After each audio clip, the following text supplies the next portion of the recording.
अध्याय 8। मौत का नृत्य। रात में स्टाइजियन जंगल की समृद्ध उलझी हुई वनस्पतियों के बीच से एक विशाल लचीला शरीर अपने मुलायम गद्देदार पैरों पर पूरी तरह से चुपचाप और घुमावदार तरीके से आगे बढ़ रहा था।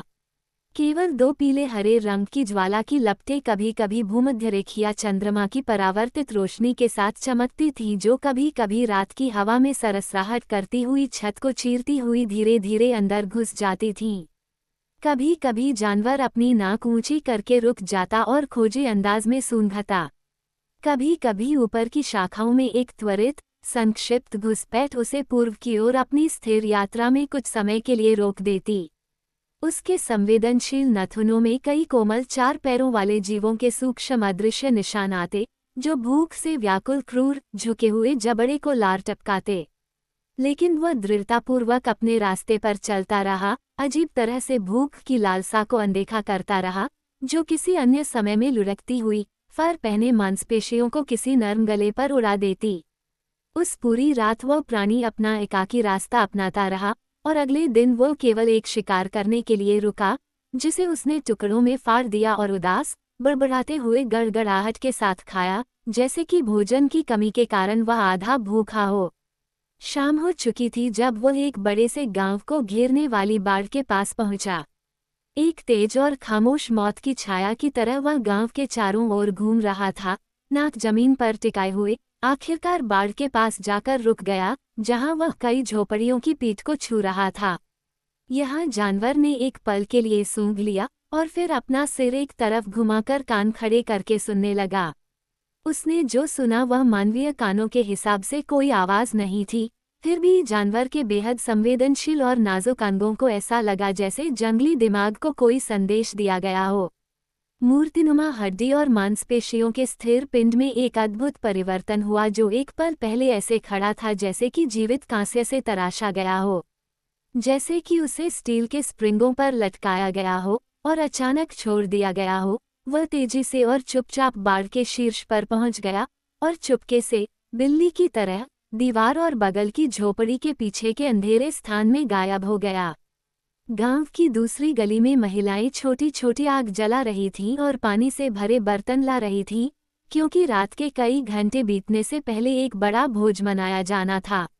आग के बीच में एक मोटे खंभे के पास काले योद्धाओं का एक छोटा समूह बातचीत कर रहा था। उनके शरीर पर चौड़ी और विचित्र पट्टियां सफेद, नीली और गेरू से लिपटी हुई थीं। उनकी आंखों और होठों, उनके स्तनों और पेट के चारों ओर रंग के बड़े बड़े घेरे बने हुए थे, और उनकी मिट्टी से बनी जटाओं से रंगीन पंख और लंबे सीधे तार के टुकड़े निकल रहे थे। गांव में दावत की तैयारी चल रही थी, जबकि आने वाले उत्सव के दृश्य के एक तरफ झोपड़ी में उनकी पाश्विक वासनाओं का बंधा हुआ शिकार अंत की प्रतीक्षा कर रहा था। और ऐसा अंत वानरों के टार्जन ने अपनी शक्तिशाली मांसपेशियों को कसते हुए उन बंधनों को खींचा जो उसे जकड़े हुए थे, लेकिन रूसी के उकसाने पर उन्हें कई बार मजबूत किया गया था, ताकि वानरों के विशाल शरीर भी उन्हें हिला न सकें।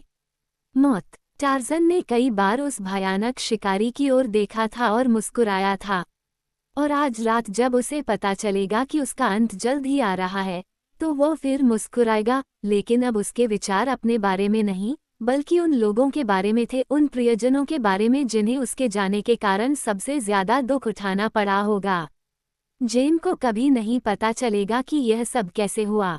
इसके लिए उसने स्वर्ग का शुक्रिया अदा किया, और वह इस बात के लिए भी आभारी था कि कम से कम वह दुनिया के सबसे बड़े शहर के बीच में सुरक्षित थी, दयालु और प्यारे दोस्तों के बीच सुरक्षित, जो उसके दुख को कम करने की पूरी कोशिश करेंगे। लेकिन लड़का टार्जन उसके बारे में सोचकर तड़प उठा। उसका बेटा, और अब वो जंगल का शक्तिशाली राजा, वह टार्जन, वानरों का राजा, पूरी दुनिया में एकमात्र व्यक्ति जो रोकोव के दुष्ट दिमाग द्वारा नियोजित भयावहता से बच्चे को खोजने और बचाने के लिए सक्षम था, एक मूर्ख गूंगे प्राणी की तरह फंस गया था। उसे कुछ ही घंटों में मरना था, और उसके साथ ही बच्चे की सहायता का आखिरी मौका भी चला जाएगा। रोकोव दोपहर में कई बार उससे मिलने आया था, उसे बुरा भला कहा था, लेकिन वह उस विशालकाय बंदी के होठों से कोई भी प्रतिवाद या पीड़ा की कोई भी फुसफुसाहट नहीं निकलवा सका था। अंततः उसने हार मान ली, और अपनी मानसिक यातना के विशेष अंश को अंतिम क्षण के लिए सुरक्षित रख लिया, जब नरभक्षियों के क्रूर भालों से उसकी घृणा की वस्तु को और अधिक पीड़ा से मुक्त करने से ठीक पहले रूसी ने अपने शत्रु को अपनी पत्नी का वास्तविक ठिकाना बताने की योजना बनाई, जिसे वह इंग्लैंड में सुरक्षित समझता था। गांव में शाम हो चुकी थी और बंदर आदमी यातना और दावत के लिए आगे की तैयारियों को सुन सकता था। वह अपने मन की आंखों में मौत के नृत्य की तस्वीर बना सकता था, क्योंकि उसने अतीत में कई बार यह चीज देखी थी। अब उसे केंद्रीय व्यक्ति बनना था, जिसे खंभे से बांध दिया गया था। धीमी मौत की यातना जब चक्कर लगाते योद्धा उसे शैतानी कौशल से टुकड़े टुकड़े कर रहे थे, जो बेहोशी लाए बिना उसे विकृत कर रहा था, उसके लिए कोई खौफ नहीं था। वह पीड़ा और खून को देखने और क्रूर मौत को देखने का आदी था, लेकिन जीने की इच्छा उसके भीतर कम प्रबल नहीं थी, और जब तक जीवन की आखिरी चिंगारी टिमटिमाकर बुझ न जाए, उसका पूरा अस्तित्व आशा और दृढ़ संकल्प से भरा रहेगा। उन्हें अपनी सतर्कता को एक पल के लिए भी ढीला करने दें, लेकिन वह जानता था कि उसका चालाक दिमाग और विशाल मांसपेशियां भागने का रास्ता खोज लेंगी, भागने और बदला लेने का। जब वह लेटा हुआ था और आत्मा मुक्ति की हर संभावना के बारे में सोच रहा था, तो उसके संवेदनशील नथुनों में एक हल्की और जानी पहचानी खुशबू आई। तुरंत ही उसके दिमाग की हर शक्ति सतर्क हो गई। तुरंत ही उसके प्रशिक्षित कानों ने बाहर की ध्वनिहीन उपस्थिति की आवाज को पकड़ लिया, उस झोपड़ी के पीछे जिसमें वह लेटा हुआ था। उसके होंठ हिल रहे थे, और हालांकि कोई ऐसी आवाज नहीं निकल रही थी जो उसकी जेल की दीवारों के बाहर किसी इंसान के कान के लिए समझ में आती हो, फिर भी उसे एहसास हुआ कि उस पार वाला सुन सकता है।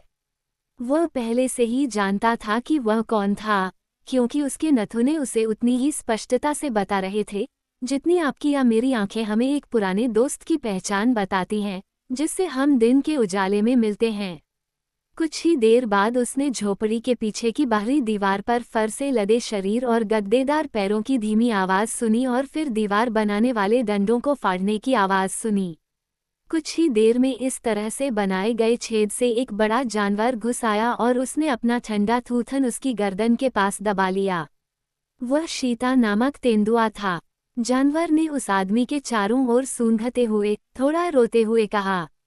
इन दोनों के बीच विचारों के आदान प्रदान की एक सीमा थी, और इसलिए टार्जन को यकीन नहीं हो रहा था कि शीता ने वह सब समझ लिया है जो वह उससे संवाद करने की कोशिश कर रहा था। ये कि आदमी बंधा हुआ था और असहाय था, शीता देख सकता था, लेकिन तेंदुए के दिमाग में यह बात उसके मालिक के लिए किसी तरह के नुकसान का संकेत देती है, टार्जन अनुमान नहीं लगा सकता था। वह जानवर उसके पास क्यों आया था? ये तथ्य कि वह आया था, उसके लिए शुभ संकेत था कि वह क्या कर सकता है। लेकिन जब टार्जन ने शीता को अपने बंधनों को कुतरने के लिए कहा, तो वह विशाल जानवर समझ नहीं पाया कि उससे क्या अपेक्षित था, और इसके बजाय उसने कैदी की कलाई और हाथ चाटे। कुछ ही देर में एक व्यवधान आया। कोई झोपड़ी की ओर बढ़ रहा था। शीतला ने एक धीमी सी दहाड़ लगाई और दूर कोने के अंधेरे में चली गई। जाहिर है कि आगंतुक ने चेतावनी की आवाज नहीं सुनी, क्योंकि लगभग तुरंत ही वह झोपड़ी में घुस गया, एक लंबा, नंगा, क्रूर योद्धा। वह टार्जन के पास आया और उसे भाले से घायल कर दिया। बंदर आदमी के होठों से एक अजीब सी आवाज निकली, और उसके जवाब में झोपड़ी के सबसे दूर के कोने से एक फर पहने मौत का बोल्ट उछला। उस विशाल जानवर ने उस रंगे हुए जंगली जानवर की छाती पर हमला किया, उसके काले मांस में अपने तीखे पंजे गड़ा दिए और उसके काले गले में अपने बड़े पीले नुकीले दांत गड़ा दिए। काले रंग की ओर से पीड़ा और आतंक की एक भयावह चीख निकली, और उसके साथ ही हत्यारे तेंदुए की भयानक चुनौती भी थी। फिर सन्नाटा छा गया, खूनी मांस के फटने और शक्तिशाली जबड़ों के बीच मानव हड्डियों के टूटने के अलावा सन्नाटा। शोर के कारण बाहर के गांव में अचानक शांति छा गई। फिर परामर्श की आवाजें आने लगीं। मुखिया के बोलने के दौरान ऊंची, भय से भरी आवाजें और अधिकार से भरी गहरी, धीमी आवाजें सुनाई दी। टार्जन और तेंदुए ने कई आदमियों के कदमों की आवाज सुनी, और फिर टार्जन को आश्चर्य हुआ जब बड़ी बिल्ली अपने शिकार के शरीर के ऊपर से उठी और चुपचाप उस छेद से झोपड़ी से बाहर निकल गई जिससे वह अंदर आई थी। आदमी ने शव के खंभे के ऊपर से गुजरने पर उसके धीरे धीरे खरोंचने की आवाज सुनी, और फिर सन्नाटा छा गया। झोपड़ी के दूसरी तरफ से उसने जंगली लोगों को जांच करने के लिए आते हुए सुना। उसे इस बात की बहुत कम उम्मीद थी कि शीता वापस लौटेगी, क्योंकि यदि बड़ी बिल्ली उसे सभी आने वालों से बचाने की मंशा रखती तो वह बाहर से आ रहे जंगली जानवरों की आहट सुनकर उसके साथ खड़ी रहती। टार्ज़न जानता था कि जंगल के शक्तिशाली मांसाहारी जानवरों के दिमाग की कार्यप्रणाली कितनी अजीब थी, निश्चित मौत के सामने वे कितने निडर हो सकते हैं, और फिर थोड़ी सी भी उत्तेजना पर कितने डरपोक हो सकते हैं। उसके मन में संदेह था कि डर से कांपते हुए निकट आ रहे अश्वेतों की किसी आवाज़ ने तेंदुए के तंत्रिका तंत्र में कोई प्रतिक्रिया उत्पन्न कर दी थी, जिससे वह जंगल में अपनी दुम को पैरों के बीच दबाए हुए भाग गया। आदमी ने कंधे उचका दिए। अच्छा, इससे क्या? उसे मरने की उम्मीद थी, और आखिरकार शीता उसके लिए क्या कर सकती थी, सिवाय इसके कि वह उसके 2 दुश्मनों को मार डाले, इससे पहले कि एक गोरे के हाथ में राइफल उसे मार डाले। यदि बिल्ली उसे छोड़ सकती, तो कहानी बिल्कुल अलग होती, लेकिन ये शीता की समझ से परे साबित हुआ, और अब जानवर चला गया था और टार्ज़न को निश्चित रूप से उम्मीद छोड़ देनी चाहिए। अब मूल निवासी झोपड़ी के प्रवेश द्वार पर थे और डरे हुए अंधेरे अंदरूनी हिस्से में झांक रहे थे। आगे चल रहे 2 लोगों ने अपने बाएं हाथ में जलती हुई मशालें और दाएं हाथ में भाले पकड़े हुए थे। वे पीछे खड़े लोगों से डरते हुए पीछे हट गए, जो उन्हें आगे धकेल रहे थे। तेंदुए के शिकार की चीखें बड़ी बिल्ली की चीखों के साथ मिलकर उनकी बेचारी नसों पर बहुत बुरा असर डाल रही थीं, और अब अंधेरे अंदरूनी हिस्से की भयानक खामोशी डरावनी चीखों से भी अधिक भयावह रूप से अशुभ लग रही थी। इस बीच जो लोग अनिच्छा से अंदर घुस रहे थे, उनमें से एक को एक सुखद योजना सूझी, ताकि वह पहले उस खतरे की सही प्रकृति जान सके जो उसे खामोश अंदर से डरा रहा था। उसने झट से अपनी जलती हुई मशाल झोपड़ी के बीचों बीच फेंकी। कुछ ही सेकंड के लिए अंदर सब कुछ रोशन हो गया, फिर जलती हुई मशाल जमीन पर गिर गई। वहां पर श्वेत कैदी की आकृति अभी भी सुरक्षित रूप से बंधी हुई थी, जैसा कि उन्होंने उसे अंतिम बार देखा था, और झोपड़ी के मध्य में एक और आकृति थी जो उतनी ही गतिहीन थी। उसका गला और स्तन बुरी तरह से फटे और क्षत विक्षत थे। अग्रणी असभ्य लोगों की आंखों के सामने जो दृश्य आया, उसने उनके अंधविश्वासी हृदय में शीतला की उपस्थिति से भी अधिक भय उत्पन्न कर दिया, क्योंकि उन्होंने केवल अपने ही एक साथी पर हुए क्रूर आक्रमण का परिणाम देखा। कारण न देख पाने के कारण उनके भय से भरे मन ने इस विभत्स कार्य को अलौकिक कारणों से जोड़ने की स्वतंत्रता व्यक्त की, और इस विचार के साथ ही वे झोपड़ी से बाहर निकलकर चिल्लाने लगे, तथा अपने भय के अतिरेक में उनके ठीक पीछे खड़े लोगों को गिरा दिया। 1 घंटे तक टार्ज़न को गांव के दूर के छोर से सिर्फ उत्तेजित आवाजें ही सुनाई देती रहीं। जाहिर है कि जंगली लोग एक बार फिर अपनी हिम्मत को बढ़ाने की कोशिश कर रहे थे ताकि वे झोपड़ी पर फिर से हमला कर सकें, क्योंकि बीच बीच में एक जंगली चीख सुनाई देती थी, वैसी ही चीखें जैसे योद्धा युद्ध के मैदान में अपनी बहादुरी को बढ़ाने के लिए निकालते हैं। लेकिन अंत में 2 गोरे लोग ही सबसे पहले अंदर घुसे, उनके हाथ में मशालें और बंदूकें थीं। टार्ज़न को ये जानकर आश्चर्य नहीं हुआ कि उनमें से कोई भी रोकोफ नहीं था। उसने अपनी आत्मा पर दांव लगाया होगा कि दुनिया की कोई भी ताकत उस महान काया को झोपड़ी के अज्ञात खतरे का सामना करने के लिए प्रेरित नहीं कर सकती। जब मूल निवासियों ने देखा कि गोरे लोगों पर हमला नहीं हुआ है, तो वे भी अंदर घुस आए। अपने साथी की क्षत विक्षत लाश को देखते हुए उनकी आवाजें आतंक से दब गईं। गोरों ने टार्ज़न से स्पष्टीकरण जानने की व्यर्थ कोशिश की, लेकिन उनके सभी सवालों के जवाब में उसने सिर्फ अपना सिर हिलाया। उसके होठों पर एक गंभीर और जानकार मुस्कान थी। अंततः रोकोफ आया। उसका चेहरा एकदम सफ़ेद हो गया जब उसकी नज़र फर्श पर से मुस्कुराती हुई उस खूनी चीज पर पड़ी। उसका चेहरा भयानक भय के मौत के मुखौटे में तब्दील हो गया। आओ, उसने सरदार से कहा, चलो काम शुरू करते हैं और इस राक्षस को खत्म कर देते हैं, इससे पहले कि उसे तुम्हारे लोगों पर भी यही बात दोहराने का मौका मिले। सरदार ने आदेश दिया कि टार्ज़न को उठाकर सूली पर लटका दिया जाए, लेकिन कई मिनट बाद ही वह अपने किसी भी आदमी को कैदी को छूने के लिए राजी कर सका। अंततः 4 युवा योद्धाओं ने टार्ज़न को कुटिया से घसीटकर बाहर निकाला, और बाहर निकलते ही जंगली दिलों से भय का पर्दा हट गया। चीखते चिल्लाते दर्जनों अश्वेतों ने कैदी को गांव की सड़क पर धक्का दिया और घसीटते हुए ले गए तथा उसे छोटी छोटी आग और उबलते बर्तनों के घेरे के बीच में एक खंभे से बांध दिया। जब अंततः उसे जकड़ लिया गया और वह पूरी तरह से असहाय और सहायता की आशा से परे दिखाई देने लगा, तब रोकोव के साहस का सिकुड़ा हुआ मस्सा उस सामान्य अनुपात में बढ़ गया जब खतरा मौजूद नहीं था। वह बंदर आदमी के करीब गया और एक जंगली के हाथ से भाला छीनकर सबसे पहले उस असहाय शिकार को धकेला। उसके बाजू में लगे घाव से खून की एक छोटी सी धार राक्षस की चिकनी त्वचा पर बह रही थी, लेकिन उसके होठों से दर्द की कोई आवाज नहीं निकली। उसके चेहरे पर घृणा की मुस्कान देखकर रूसी को गुस्सा आ गया। गालियों की बौछार के साथ वह असहाय बंदी पर झपटा, अपनी मुट्ठियों से उसके चेहरे पर वार किया और बेरहमी से उसके पैरों पर लात घूंसों से वार किया। फिर उसने भारी भाला उठाया और उसे शक्तिशाली हृदय में घुसाने लगा, और फिर भी वानरों का टार्जन उस पर तिरस्कारपूर्वक मुस्कुरा रहा था। इससे पहले कि रोकोव हथियार को आगे बढ़ा पाता, सरदार ने उस पर हमला कर दिया और उसे उसके इच्छित शिकार से दूर खींच लिया।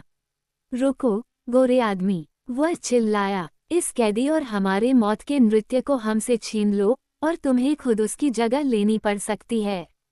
ये धमकी रूसी को कैदी पर आगे के हमलों से रोकने में सबसे प्रभावी साबित हुई, हालांकि वह थोड़ा अलग खड़ा रहा और अपने दुश्मन पर ताने कसता रहा।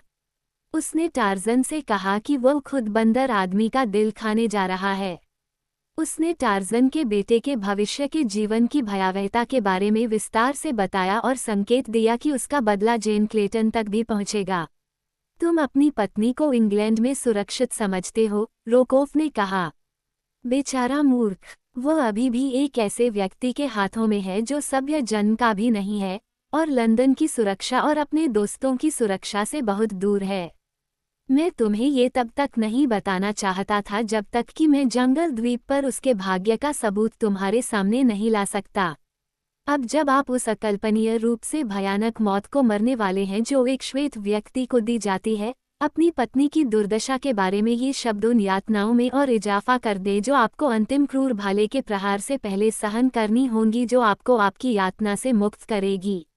अब नृत्य शुरू हो चुका था और चक्कर लगा रहे योद्धाओं की चीखों ने रोकोव के अपने शिकार को परेशान करने के प्रयासों को दबा दिया। छलांग लगाते हुए वे जंगली लोग, जिनके रंगे हुए शरीरों पर टिमटिमाती आग की रोशनी खेल रही थी, सूली पर लटके शिकार के चारों ओर चक्कर लगा रहे थे। टार्जन को एक ऐसा ही दृश्य याद आ गया जब उसने आखिरी क्षण में डानोट को ऐसी ही मुश्किल से बचाया था, इससे पहले कि आखिरी भाले के वार से उसकी पीड़ा समाप्त हो जाती। अब उसे बचाने वाला कौन था? पूरी दुनिया में कोई भी उसे यातना और मौत से नहीं बचा सकता था। ये सोचकर कि नृत्य समाप्त होने पर ये मानव राक्षस उसे खा जाएंगे, उसे भय या घृणा की एक भी झिझक नहीं हुई। इससे उसकी तकलीफें उतनी नहीं बढ़ीं जितनी एक आम गोरे व्यक्ति की होती, क्योंकि टार्जन ने अपनी पूरी जिंदगी जंगल के जानवरों को अपने शिकार का मांस खाते हुए देखा था। क्या उसने स्वयं उस बहुत समय पहले समाप्त हो चुके डम में एक बड़े वानर की भयानक बांह के लिए लड़ाई नहीं लड़ी थी, जब उसने भयंकर टुबलाट को मार डाला था और केरचाक के वानरों के बीच सम्मान में अपना स्थान प्राप्त किया था? नर्तक अब उसके और करीब छलांग लगा रहे थे। भालों ने उसके शरीर को पहले यातनापूर्ण चुभन में खोजना शुरू कर दिया था, जो अधिक गंभीर प्रहारों से पहले था। अब ज्यादा समय नहीं रह गया था। वानर मानव आखिरी क्रूर प्रहार के लिए तरस रहा था जो उसके दुख का अंत कर देगा। और तभी दूर उस विचित्र जंगल की भूल भुलैया में एक तीखी चीख उठी। क्षण भर के लिए नर्तकियां रुक गईं और अंतराल के सन्नाटे में तेजी से बंधे श्वेत व्यक्ति के होठों से एक प्रत्युत्तरात्मक चीख निकली, जो उस जंगली जानवर की चीख से भी अधिक डरावनी और भयावह थी, जिसने उसे जगाया था। कई मिनट तक अश्वेतों ने हिचकिचाहट दिखाई, फिर रोकोव और उनके सरदार के आग्रह पर वे नृत्य और शिकार को समाप्त करने के लिए आगे बढ़े, लेकिन इससे पहले कि एक और भाला भूरे चमड़े को छूता, हरी आंखों वाली घृणा और क्रूरता की एक भूरी लकीर उस झोपड़ी के दरवाजे से टकराई जिसमें टार्जन को कैद किया गया था, और शीता, तेंदुआ, अपने मालिक के पास गुर्राता हुआ खड़ा था।